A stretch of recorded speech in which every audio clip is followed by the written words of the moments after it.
Hey there, I'm Joe Carter. If you've ever popped the hood and thought, where do I even start? You're in good company. Around here, we take the mystery out of car repair, one fix at a time. Whether you're a beginner or just looking to sharpen your skills, there's something here for you. Don't forget to like the video and subscribe if you're into learning without the headaches. All right, that's enough from me. Let's get into it. Replacement of rear springs is most often required in the case of subsidence or broken coils. Delay the repair due to the complexity of the work should not be delayed, since even a novice motorist can cope with the replacement with his own hands. The repair procedure will be shown on the example of cars with unsprung beam, which include cars, VAZ, Daewoo Lanos, Sens, Hyundai Solaris, Kia Rio, etc. Conditions for replacement, tools. Independently change the rear springs can be changed even for lack of an inspection pit, only a jack is sufficient. The size of socket heads, socket wrenches necessary for unscrewing the upper or lower mount of the shock absorber, you can learn in the repair and operation manual of your car model. In some cases, the process will be greatly facilitated by the presence of two jacks. Replacement of rear suspension springs will be much easier if you use special couplers. For example, on VAZ 2101, 2102, 2106, 2107 you can pull out the old spring and install a new one with the help of an ordinary assembler.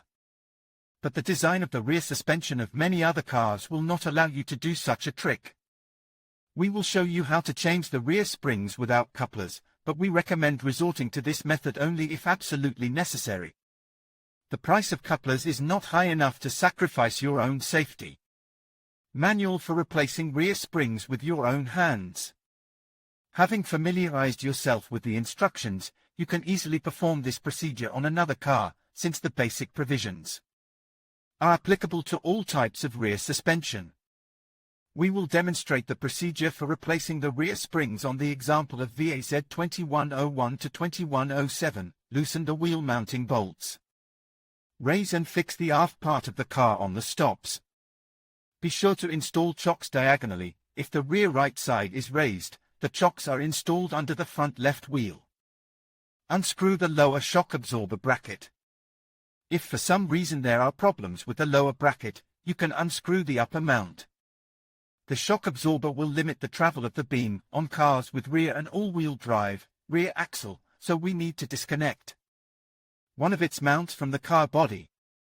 Using a tire iron, pry up the lower end of the spring by the coil to release it from the seating groove. This is not necessary if the spring is slightly tightened with cable ties. When tightening, make sure that the coils are firmly secured by the tie legs. If the spring pops out, it can cause serious injury. Just on the VAZ 2101 to 2107 upper rubber spacer, as well as the metal ring, have a special groove. In order not to guess the location of the spacer, before installation, fix it with adhesive tape to the upper coil, and then install it in the assembly to its seating place. During the use of the car, the rubber damper is often stuck to the body, so to remove it you will need a large impact screwdriver or a crowbar. We recommend to familiarize yourself with the video, which shows the process of independent replacement. Springs should be replaced in pairs, at once on both sides of the axle. Beam with silent blocks. As practice shows, the rear springs can be changed without unscrewing the silent blocks. To increase the stroke of the beam, it is enough to jack up the lower part of the beam from the opposite side. To do this, raise the body with a jack and fix it on the stops. Remove the wheels and then place the jack as close to the end of the beam as possible. Lifting at this point will cause the beam to lower on the replacement side. How to change the rear springs without couplers.